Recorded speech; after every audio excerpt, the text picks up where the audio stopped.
Football's back. The RTF Show is back. The RTFL is back. Let's go. And the motherfucking dictator Staleys are back.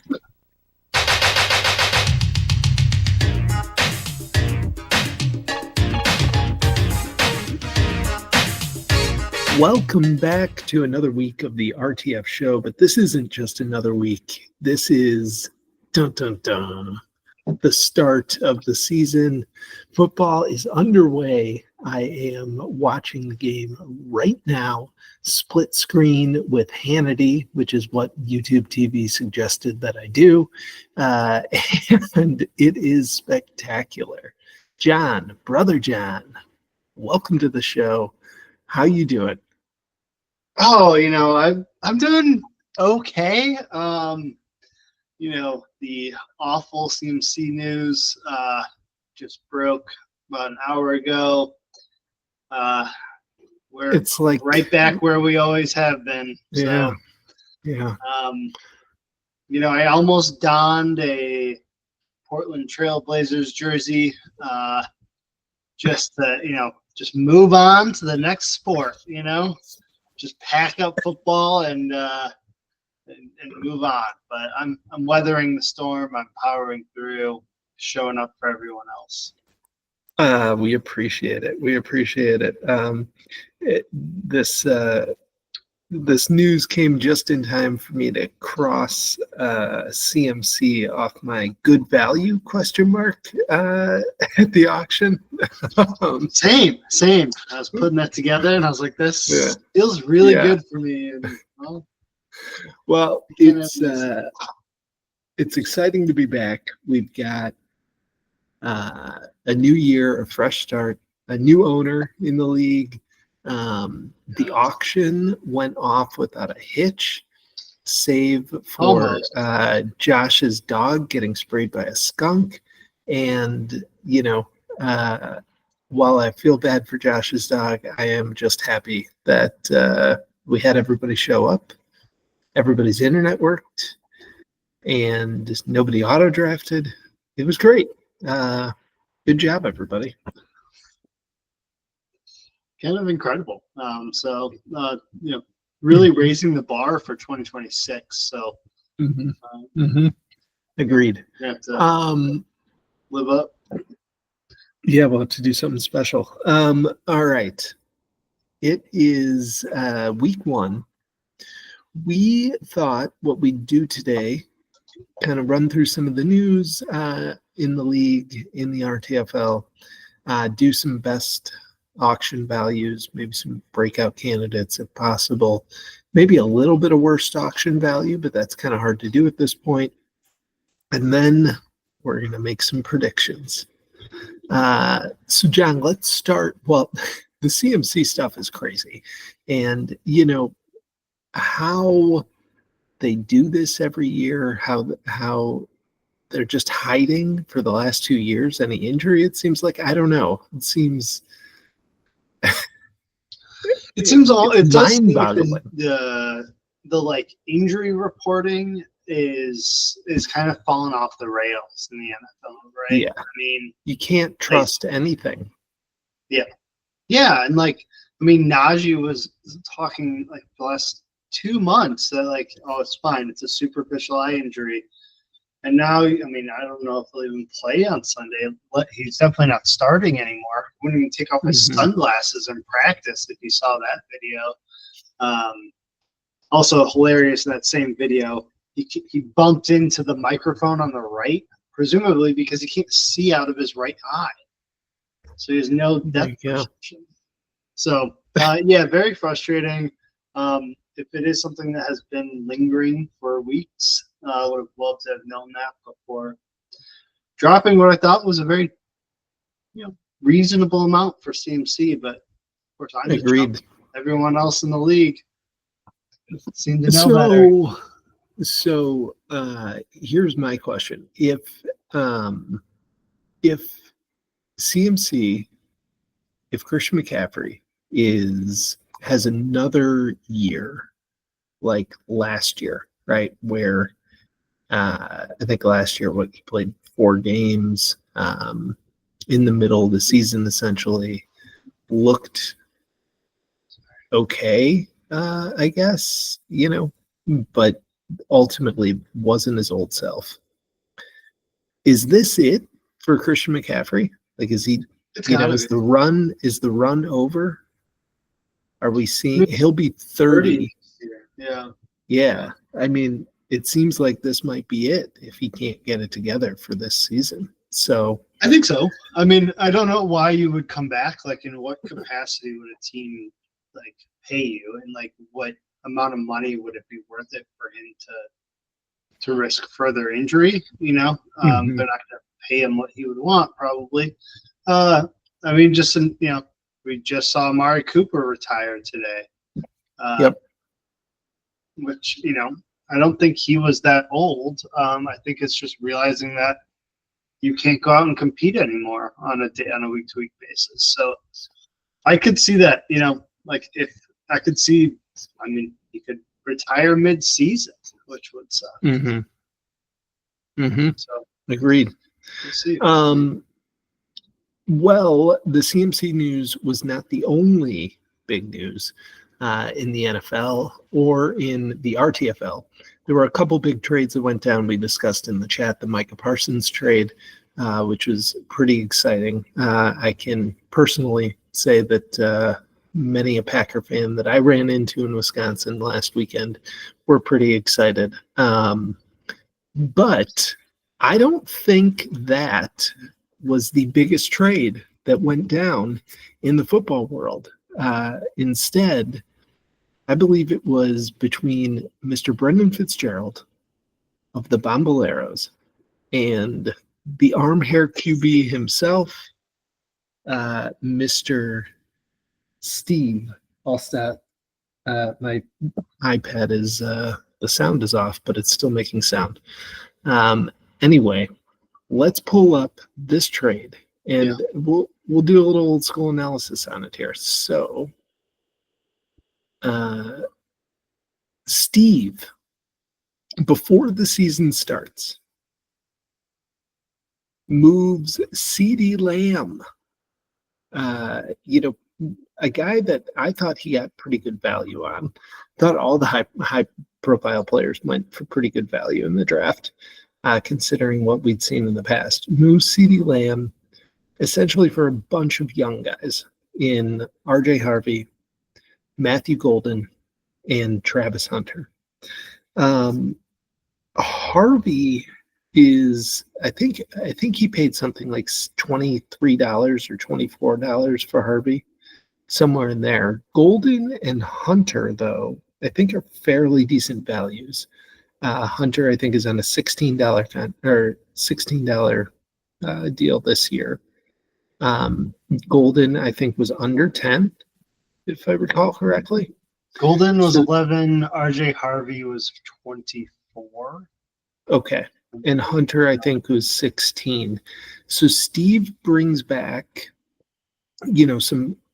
some keepable, possibly keepable contracts, depending on how the year plays out. Fitz, I think, vaults himself into the conversation of, at least division winner with this trade, giving himself a real leg up in that division and a premier player on his team, which I don't know that he had before. Who won this trade? Yes, I mean, I think it's hard to say. I think for this season, it's probably Fitz with CeeDee Lamb, especially looking at what he's doing tonight. Right, he's had a phenomenal game so far. But RJ Harvey's looking to be probably the premier back by the end of the season there in Denver on a very good team, a very good defensive team too that put them in a great position to run the ball a lot. Matthew Golden has found himself to be seems to be the wide receiver 1 in Green Bay going into the season. So that's pretty impressive there. And then Travis Hunter, that's one of the bigger unknowns. I think Trevor Lawrence has had a hard time supporting two wide receivers, what we've seen in the past. But Travis Hunter is obviously a great talent, so it could, with the new OC, I think new head coach there in Jacksonville, we could see that opportunity blossom. So he could end up having three keepable players for what would be roughly $55, $60 in cap next year if you were to sign multi-year deals. And so to do that with we paid CeeDee Lamb $60 for CeeDee Lamb. So I think it's a very smart move, and given what Steve was doing pre-draft to set himself up to free up cap space, in the years going forward. Incredible to pull off this type of deal, a week and a half before the season even starts. It feels like we're already we're all a step behind in 2026 already. So I think it's just a great foresight by Steve. Yeah, I like this. I like the move for Steve. The thing I wonder is, did he pull the trigger too early? I think even waiting 2 weeks, he may have gotten a king's ransom from some idiot like myself, or some other team. But I like the return he got. It's all speculative at this point. That's the only problem with it. There's no draft money attached to this for next year. So this, to me, begs the question: is the CeeDee Lamb trade just the appetizer for the Nico Harris sweepstakes that's coming in a couple weeks when Steve fully sells out for next year? So I'll be interested to see where that goes. Like I said, though, I like the move for Fitz a lot. I don't think any of the guys that he traded away are going to, he has solid running backs. It would be nice to have RJ Harvey and see what happens with him, but he's got solid running backs. He is now in a very good position, I think, with CeeDee Lamb on his team. Devonta Smith, who granted isn't doing much tonight, but neither Philadelphia receiver is doing much tonight. Nope. And Jamison Williams on his team. So I like where Fitz is at. I think he's got a good team.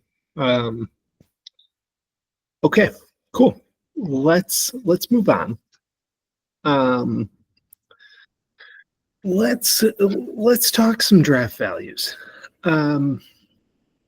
This was an interesting auction. Guys went for a lot cheaper than I thought they would at the top end, and some of them were a lot more expensive than I thought they would be. Especially the rookies. I feel like a lot of the rookies ended up going for more than I was willing, at least, to pay for them. I guess that's not true for everybody, but they went for more than I thought they would be. What were your impressions coming away from the auction? Yeah, it felt like it really compressed towards sort of middle value, right? What you're seeing in that $25 to $40 range. It felt like everything was compressing towards that. And I think there was good value to be had in a lot of players, but I don't think we saw any super cheap deals, and I don't think we saw any astronomical prices. Save for maybe Alshon Jenti went for 62 as a rookie. I'd be interested to look back. To see what Bijan went for, his rookie year, right? Yeah, and actually, comparison. So I have that. I believe here somewhere. Hold on one second. And actually, I can pull it up within the screen. Bijan went for 49, I believe, was his rookie year, That sounds 2023. about right. Yeah, he went for 49, which was quite a bit, but not nearly what we saw Giamsi go for, right? At 62. So it's going to be difficult to keep him at that price, but not impossible for sure, especially if he's worth it, right? So. Mm-hmm. So that's kind of my initial takeaway. So, okay. What are there some guys in here that let's just kind of go. I've got one for just about every team, but let's just kind of run through each team pretty quickly and see if we agree on kind of the guy that they got the best value on in the draft. Let's start with Kramer. We'll kind of go across the board here. For me, it was pretty easy for Peter. I think he got the best value on Amon-Ra St. Brown. I know people are lower on Amon-Ra this year than they have been in the past, but he's a guy that has led, he's been in the top 5 in PPR scoring for the last however many years, 2 years. He was number 7 before that. He went for $48. I think that's a steal. And, I like it. I agree. I mean, at that point, like at that price point, like you're not going to find a top 5 wide receiver, right? I think that's impressive. Plus, you drafted him early and were able to keep him, right? And guys like BTJ or Nico Collins or those type of deals. But in the auction, you're not going to get the top 5 wide receiver potentially for under $50. Under $50. Yeah. No, I think a couple other guys that I liked. His pickup. He had a good amount of money left at the end of the draft in order to sort of pick up the guys that he wanted without much fight. I liked, Cooper Kupp at $9. I thought that was a fairly decent deal for potentially a resurgence, right? Like he could be, the main target for Sam Darnold, despite JSN's obviously talent. But you saw that sort of same when Stafford went to the Rams. There was this immediate connection with Kupp. I think he makes it very easy for quarterbacks to throw him the ball. And then even the players right below, Chubb is looking to be a great pickup to start the season. And then Kyle Pitts, maybe it's his year. That's what everyone's saying. It's Kyle Pitts' year. And you literally cannot call, even at what is that, $3? You cannot call Kyle Pitts a good value. It's his year. It's his year. Okay. He's coming anyway, back. let's move on. Let's move on to Ken. We're just going to run down these in order. Who's your guy for Ken? Who are one or two guys that you like the value of? I thought that he had such a strong keeper list that he came into it without not needing much in the way of a starting caliber, right? He filled out his bench pretty well. I think Jordan Mason might be a great pickup there. I mean, big bucks. I don't think Aaron Jones is going to finish as the top running back in Minnesota. And I think Jordan Mason has the opportunity to get out from under Nino's shadow and perform. So I liked Mason. I liked Warren too for $14. I mean, I think Warren could have a pretty good year there. I know they have the rookie, but I think Warren has staying power within that offense, and when you need him, he'll get you a couple weeks. I thought the other guy, I know all of the hype has been, and I personally not a big fan of Juwan Jennings. I don't think he's. I don't think. I don't think he's a star candidate, Yeah. but he had a good year last year. It was. I think it was his 5th year in the league last year. I think this is his 6th, right? Yeah. Yep. Kind of. Like we know who he is. Yeah, not often you see guys break out in their 5th year, but that is kind of what he did last year. But He all was the said wide and receiver done, 24 last year, Mhm. right? So like that's higher than he's ever finished by 65. and I think It's the best that's so. I think that's probably kind of his ceiling, right? So, but even if he gets him at the wide receiver 36 this year, Yeah, that's a totally. wide receiver 3, and to pay $5 for it, I think is not bad. That's a guy you want to have on your bench. Not much competition. Yeah, so I thought that was good value. What about Doug? Anybody on Doug's team? Yeah, I thought Pollard for 15. I mean, not flashy, but I think Pollard for $15.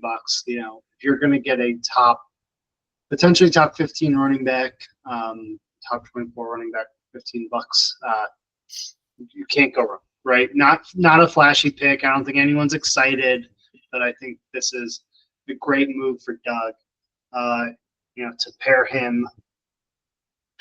To pair him with Bijan is a that's a pretty solid 1-2 punch there, and you're looking at potentially 40 points or more a week from your running backs, right?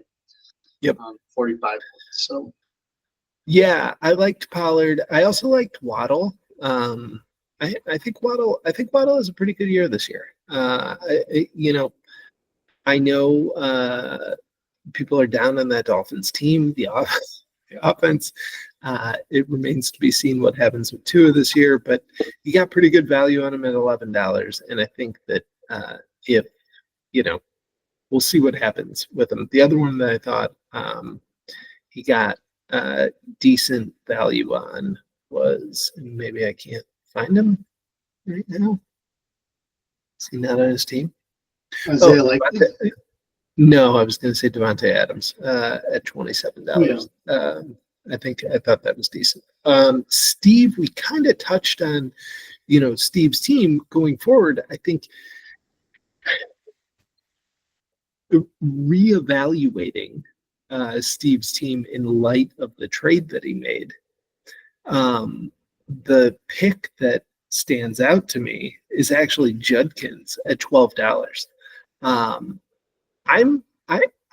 pretty high on Judkins this year. I like him. He was the 3rd running back off the board in the draft, and an early 2nd round pick. Typically, the type of guy that would go for quite a bit more than $12 in an auction draft, stepping into a team with no defined RB1.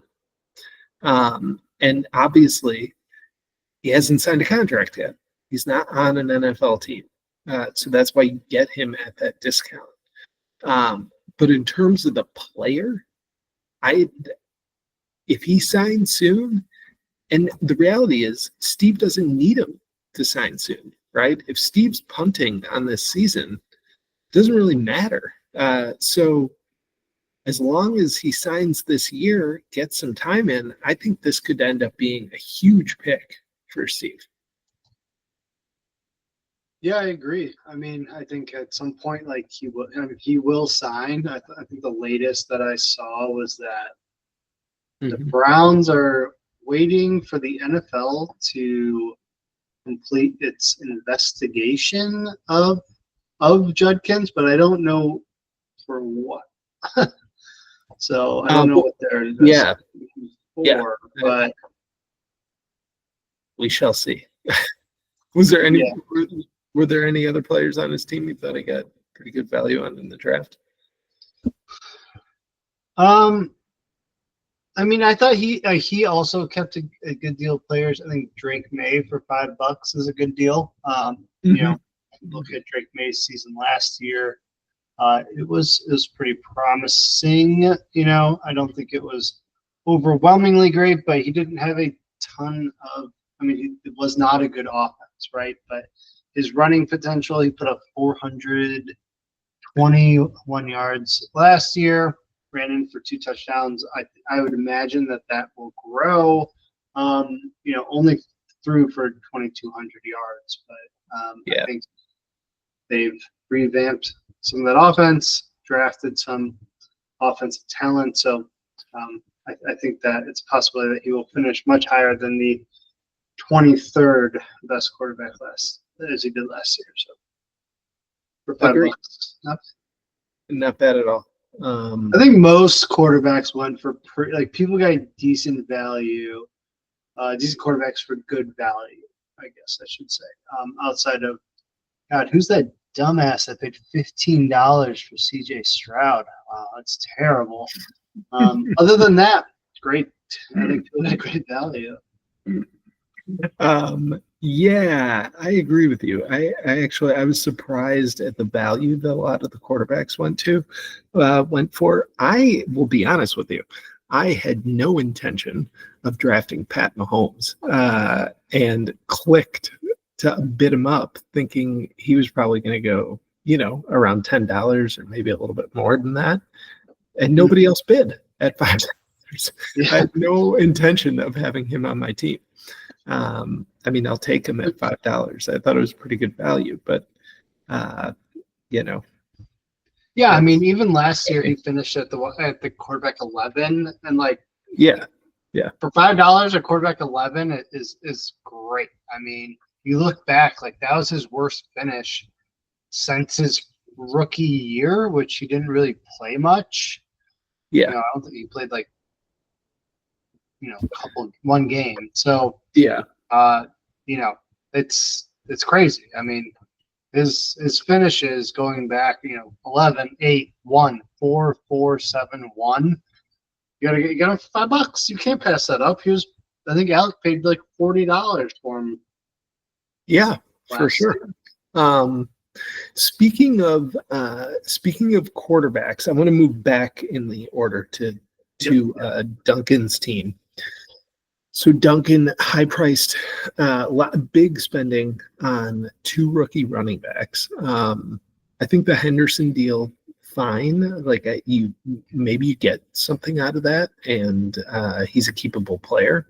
Janty going to be hard to keep at $62. That's a big price tag to put on your team. But depending on what he does this year, you may have to keep him, right? Duncan could also be in a position if he's not feeling like this is the year. He's got pieces on this team, I think, on his bench that he could end up trying to sell at some point, to get a little bit of extra draft money to maybe cushion the blow from that Janty contract that he may want to hand out. But we'll see. The shrewd move that I thought Duncan really made was, I believe he could have kept Bo Nix. Bo Nix was on his roster, and I think he could have kept him for about $15.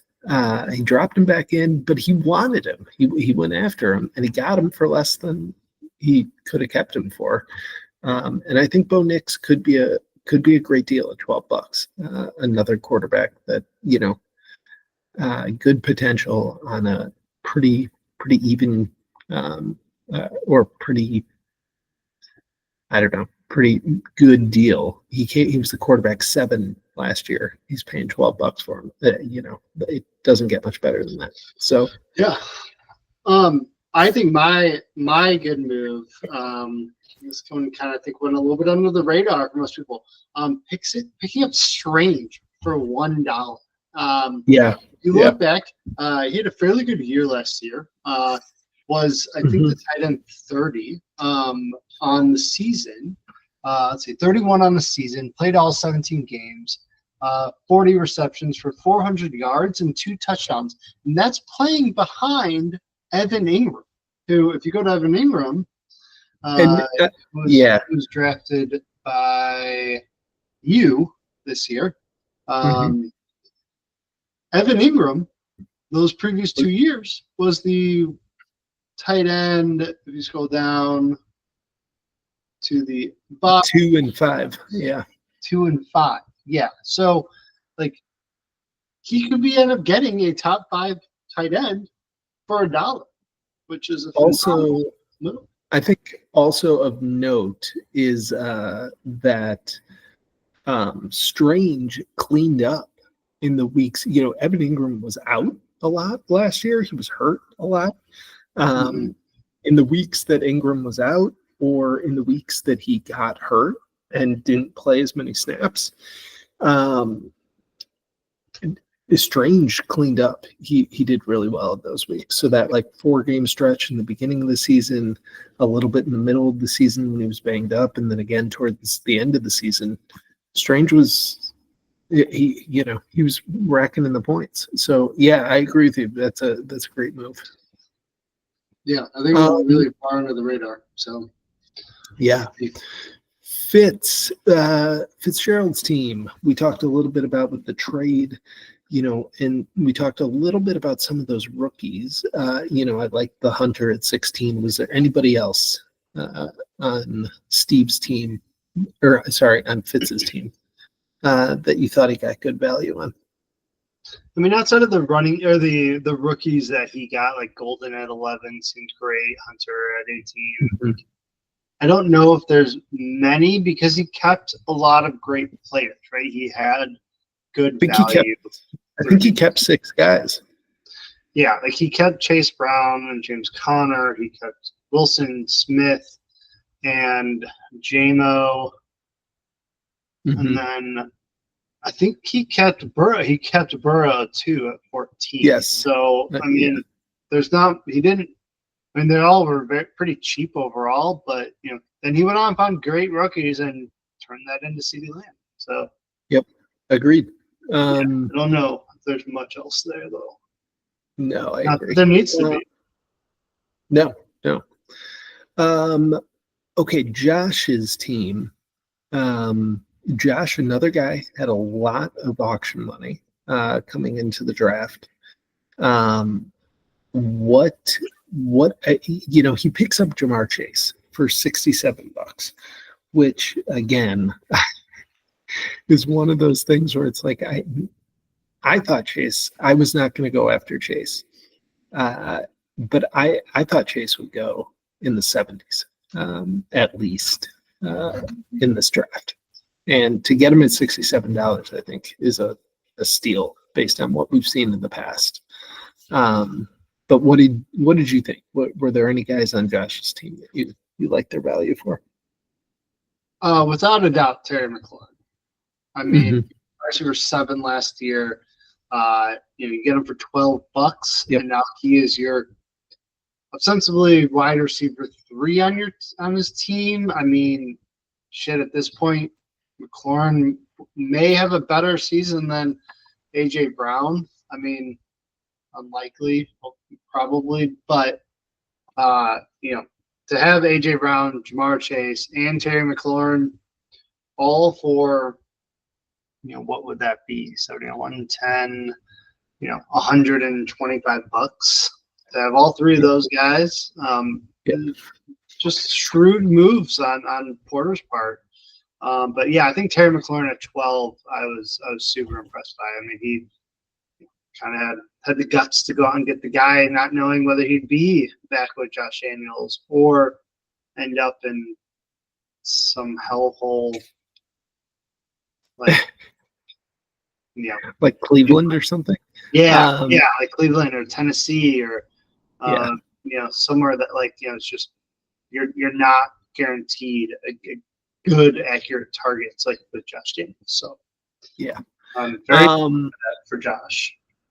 Yeah, I agree. That's the guy I had circled as well for Josh.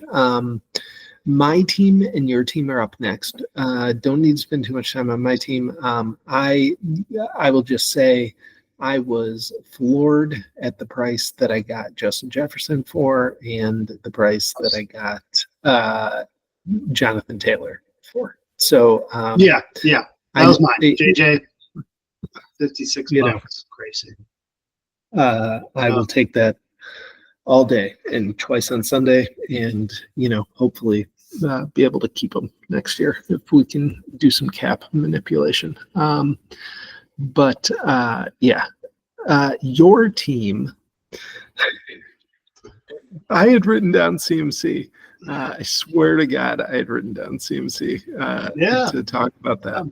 I think the guy that I really liked until this week that also has some injury concerns now is Keon Coleman.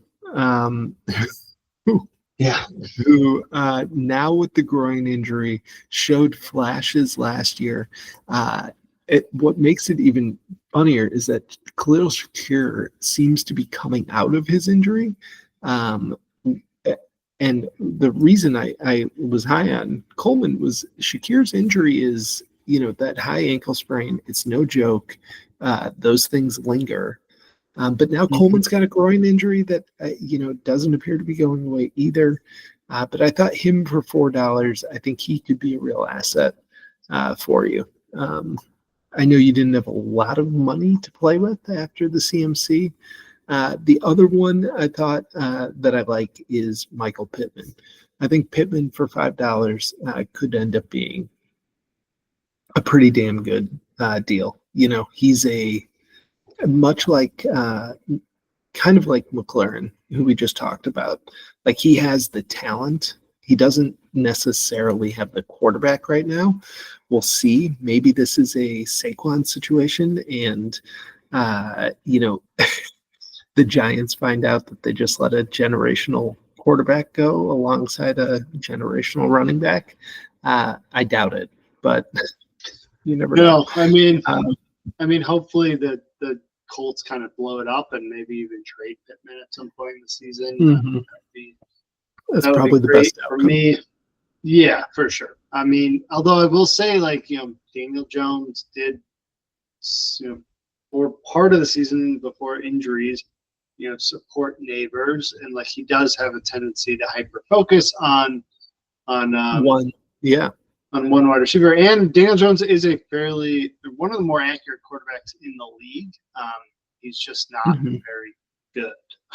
So, he was also playing behind one of the worst lines in all of football. So, hoping Pittman does kind of have a little bit of a resurgence from last year. But yeah, not much in terms of value on my team. We can move on. Kelly, is Shakir at $5 was a guy I jotted down. I think, again, I kind of talked about that with Coleman. If Shakir gets right and is healthy this season, he's a player I really, really, really like. I'm not going to lie, though. Kelly's team is rough, and she did not have a lot of draft money to spend.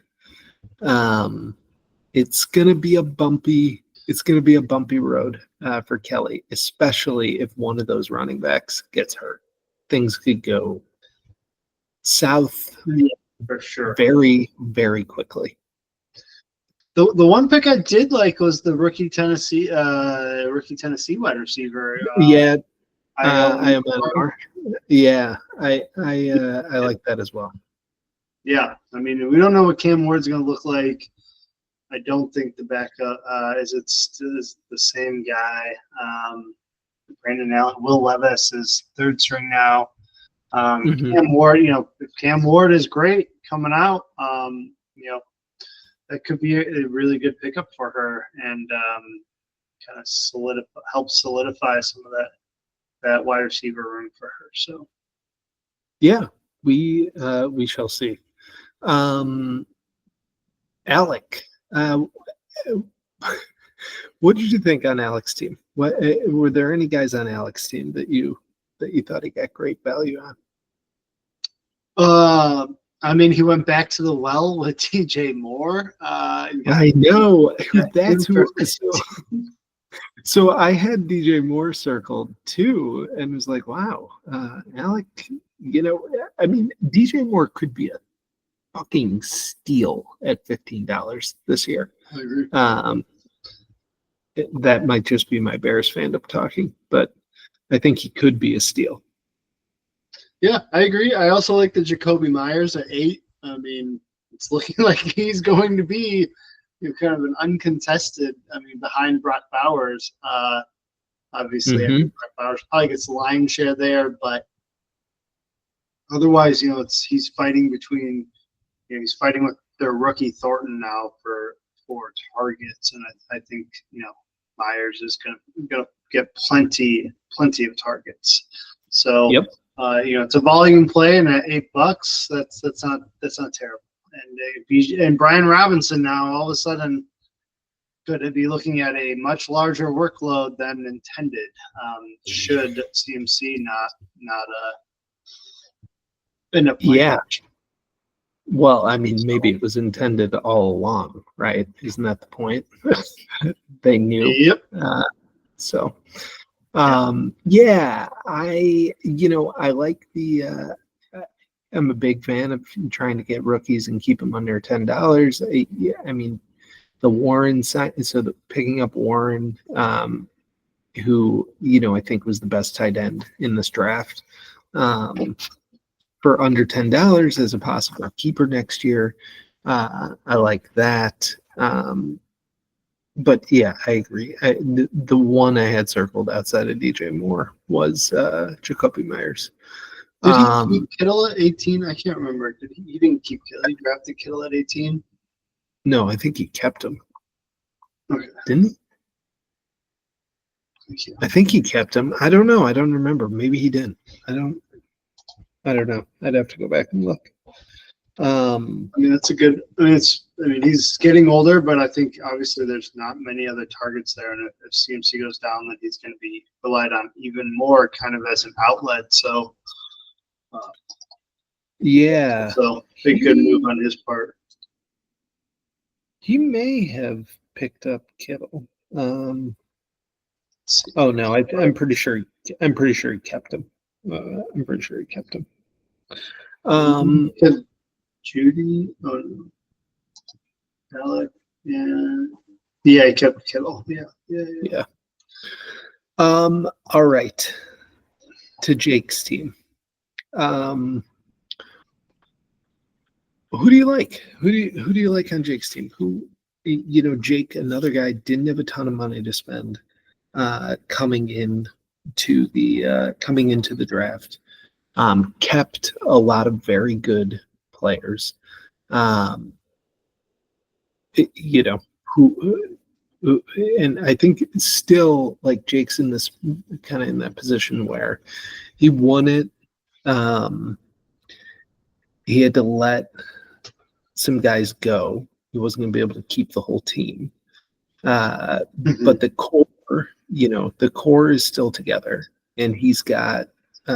So he's going to have a lot of run this year. Like his team could really contend again this year. Who do you think there's anybody he picked up that you think kind of helps vault him into the stratosphere?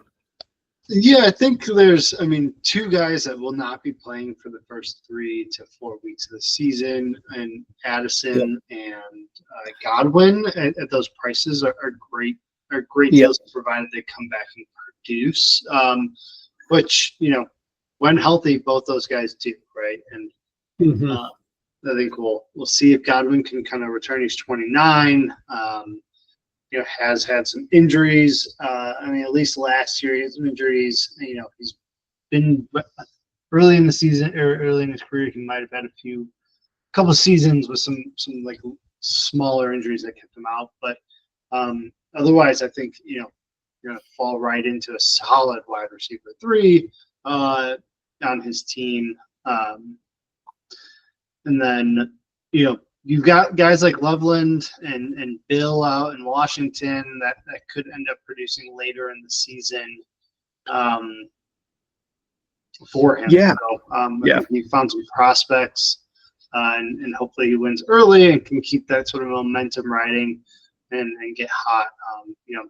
And what we saw last year, Jake is never afraid to make a trade, and even to trade away young guys that are producing in order to bring in some star power in order to make that run like he did last year. Yeah, he's got a lot of bears on his team, which is something I've always tried to avoid in fantasy. Generally is a mistake. But I agree about. I'm down on Godwin this year. I don't. They've got the rookie there now, who with Godwin out, we'll see what it looks like when he comes back. But Addison.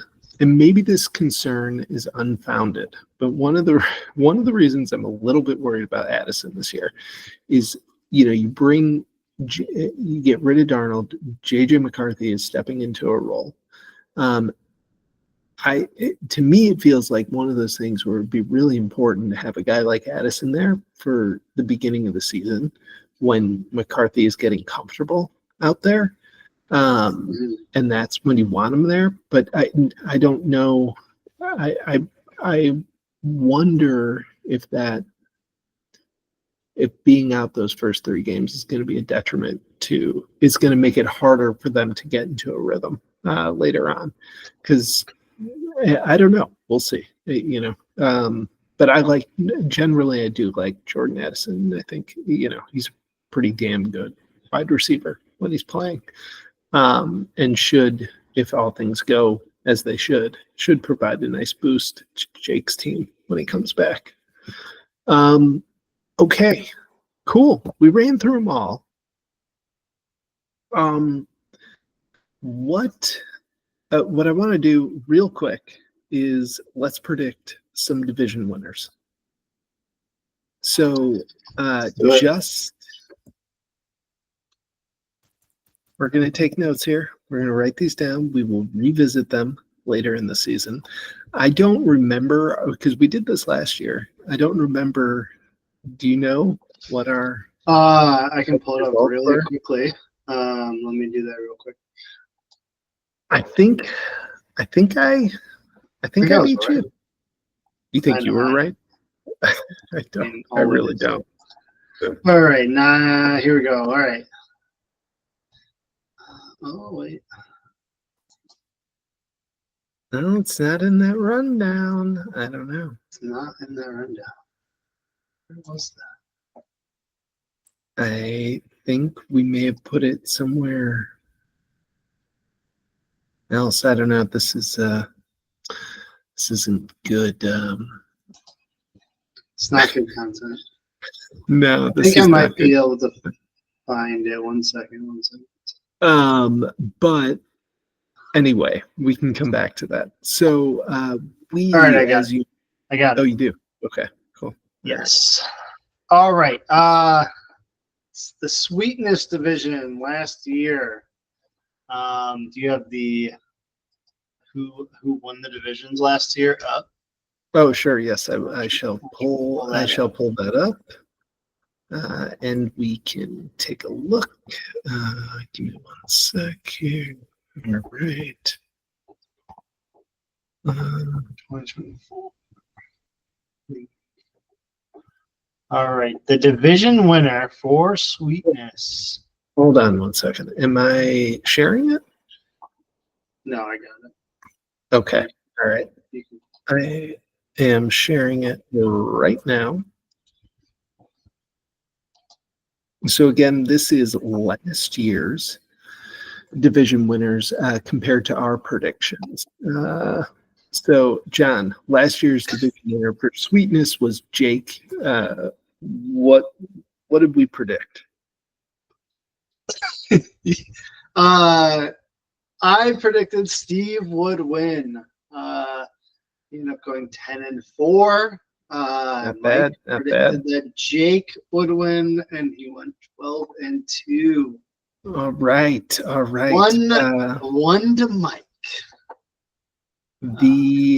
Next division is the Papa Bear division. Ken won that division last year, going 13-1. And Mike chose Ken. And Who did you I choose? chose Peter. Yeah. Who? Peter went 4-10. Yeah. Good job, Peter. Thank you. Actually, technically finished below you in the standings, which is pretty impressive. Right. Okay. I mean, I had. Yeah. Anyway, whatever. I had the second most points in that division. We're not going to relitigate your disaster of a season last year. What did we find out from the the peanut division? Yes. Alec Loesch won this division last year, going 11-3. And John, what were our predictions? John chose Josh Porter, who went 3-11. Yeah. And Mike chose Alec. All right. So just keep that in mind for any of you wagering on these. I was perfect last year in my division winner predictions. John, over 3. And I actually, it might be interesting just to do this real quick. Steve's going to be doing a lot of heavy lifting in this mathematical equation for you.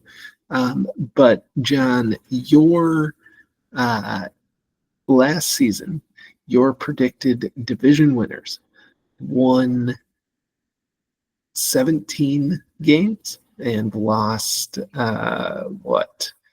20. I think they went 17-25. Yeah.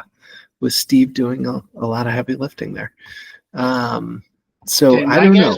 Won the off season though last year. They won the off season. Okay. Sure. So I don't know. I don't know if we say it's the kiss of death, but it may not be. It might be. You don't want me choosing your teams right now. The best sign.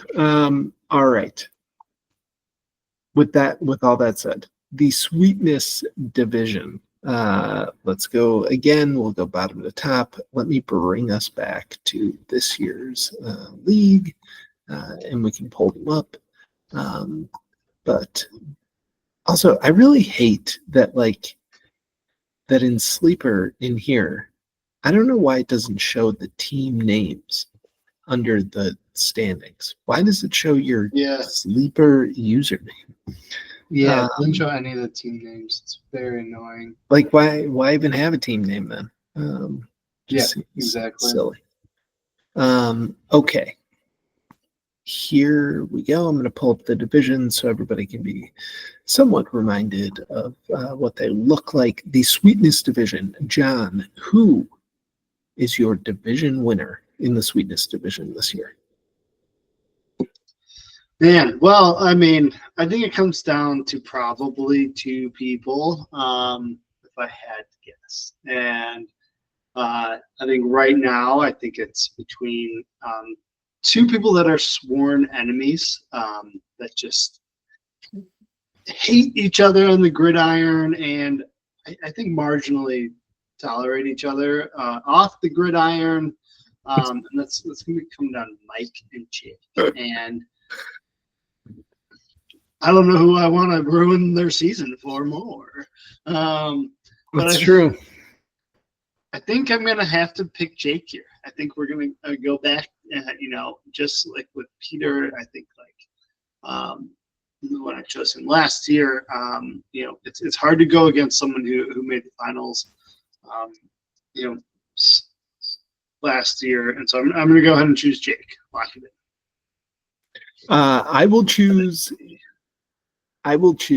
myself in this battle. I I agree. It feels like a 2-horse race at the moment. Who knows what happens?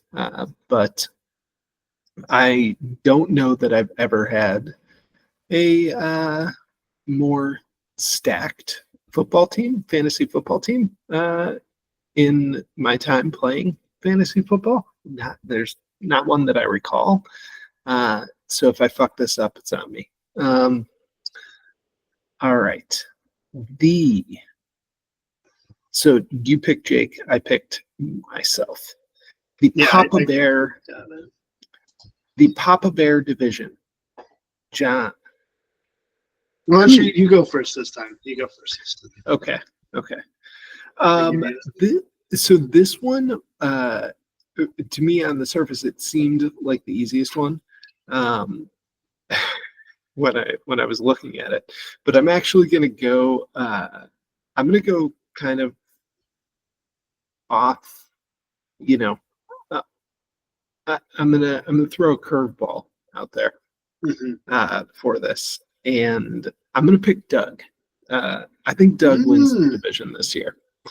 Doug's got Bijan. I think he's got a decent team around him. I think Adams, as I said earlier, has a big year, and I think things start falling in place for Doug. And while I really like Ken's team, and I think it's undeniable that right now he is the best team on paper in the league, I think there's some spots where it can go wrong, and I think Ken's bench leaves a lot to be desired. That's fair. So I'm intrigued by Doug's team, and I'm picking Doug. I'm going to go with it. We'll see what happens. John, who are you picking? See, I did not think he'd go Doug. I mean, I do like the Bijan and supporting cast there, and even Josh Daniels. I think he has opportunity to be top 3 quarterback. And I thought maybe due to Peter's late off-season moves of bringing in Lamar Jackson, I thought maybe you were going to go that route. Looking at his team, he's paired Amon-Ra and Puka Nacua together, and then you've got Ken Walker, and I mean his running back situation I think potentially has some room to bite him. There's not a lot of depth there, and so that's I thought maybe you're going to take a chance on that, but unfortunately I'm going to go myself. No, I'm just kidding. I'm gonna go Ken. You going as with much as it brother-in-law? pains me to say that. Wow. Just offended. So 99% of the league, but I'm gonna go Ken, in the hopes that real kiss of death. All right, yeah, willing to pick your brother-in-law, unwilling to pick your brother in blood. I'll remember this. Well, yeah, I want you to succeed, which is why I didn't pick you. Okay. All right. The peanut division. Again, Alec won this last year. It's the division that now has a new owner in it, in Duncan. John, you go first this time. Yes. Who is winning the peanut division this year? I think this could be the most open one. I agree. I think this is the most competitive across the board. I wouldn't be absolutely shocked if any team won this division.